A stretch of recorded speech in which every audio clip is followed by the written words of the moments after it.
Now it's time to take your questions in the chat board. Chrisley's been interacting with you guys live as much as technology would allow her. So, Chrisley, what are people saying in the chat board? Well, Justin Van Portflight asks, do you think they will have Martian Manhunter in the Justice League movie, or may they give him a standalone? I don't think they'll use Martian Manhunter when they do eventually get around to a Justice League. Look, they had a Justice League movie on the books, and we know it was going to be with 5 characters. And those 5 characters were Batman, Superman, Wonder Woman, Green Lantern, and the Flash. Those were the 5. I doubt they're going to try to make their first Justice League movie in 2018, 2019, wherever it happens, with too many characters in it. And I also don't think we'll see a Martian Manhunter film as a standalone. I think when we first meet Martian Manhunter, I think it'll be in a Justice League film, and then maybe standalones come. Gray, what do you think? I think that makes sense. I think that that's a character that you have to build up for people that are way less well-versed in the comic book world like myself. You know, it's like, I want a little foreplay with Martian Manhunter. Who doesn't? Right? And it's a corny sounding name for a hero. He's so great. The character is so awesome. But we got to admit that it's a weird sounding name. Like Aquaman.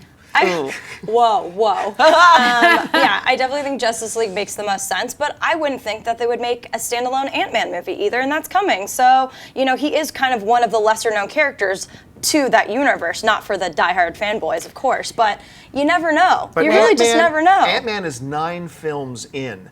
9 films into the Marvel Cinematic Universe. Yeah. So they can start taking those liberties at that point. Of course. Right now we're 1 movie into the Justice League. Of course. Right? But a lot of people were very, very surprised about that, so you never know. But it's true. We better get a standalone Wonder Woman film before we get a standalone Martian. I'm just saying. Seriously. It's just the right person has to get behind anything. So. And it's got to star Chrisley Kennedy.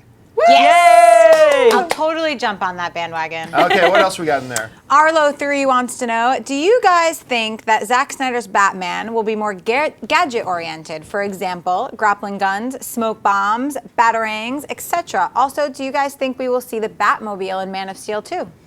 Ooh. He's tired and weary and seasoned and over it, so I don't know what we're going to be seeing. I still can't believe that. Yeah, I think...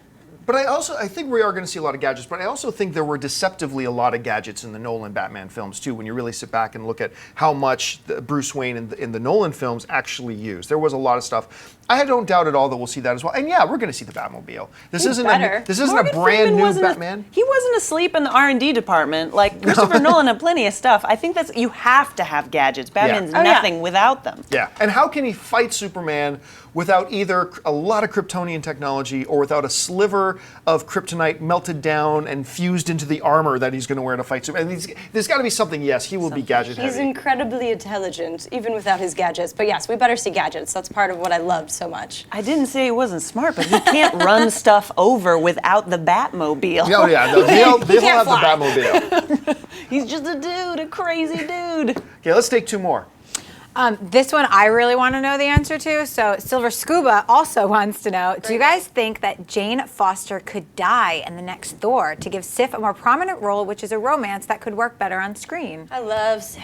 Yeah, let's put it this way. I will be surprised if Jane doesn't die in Thor 2. I think 2 people could die in Thor 2. I think Loki could die, and I think Jane could die. Sacrilegious. No, I know, it's horrible. I don't want Loki to die. Character in the movie. But here's the thing. The only reason I think now there's a chance that Loki may not die, because I was stone hard in my belief that he was going to die.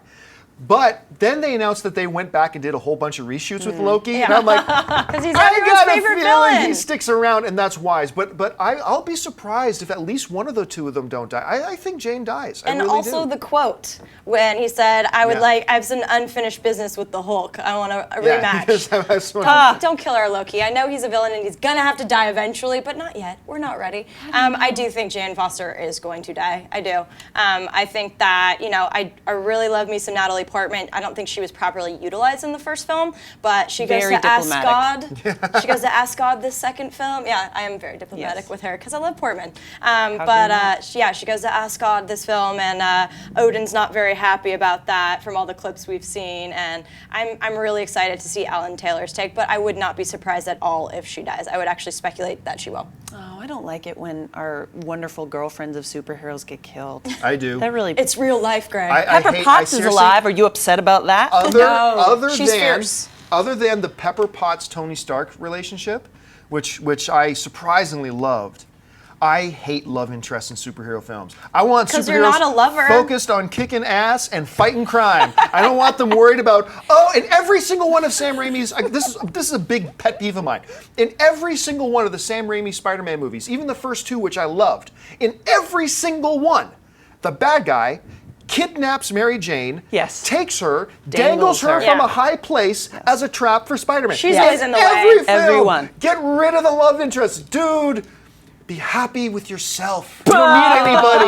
Be alone. They anyway. Work hard. They gotta love hard. That's true. Give them some entertainment. Just not the damsel in distress. That's what we like. We like babes with some, gravitas. All right, Priscilla, Jane give us the last Foster's one. probably the only superhero love interest that I can totally do without. So I kind of want to see her go. Whoa. Terrible. No, I don't Morbid disagree. real fast. Terrible. All right, Christopher Joseph wants to know, do you think we'll ever see a Toxic Avenger remake? It's an awesomely bad 80s movie that could be awesomely good today. Thoughts? It's not only do I think we could, happening. it's happening. It's coming, actually. And with Arnold Schwarzenegger. Now Arnold isn't playing isn't playing Toxie himself. What he's playing is I think a janitor at the dude's school who becomes the Toxic Avenger. So hang in there. It's coming. It's on its way. I don't think it's in production yet.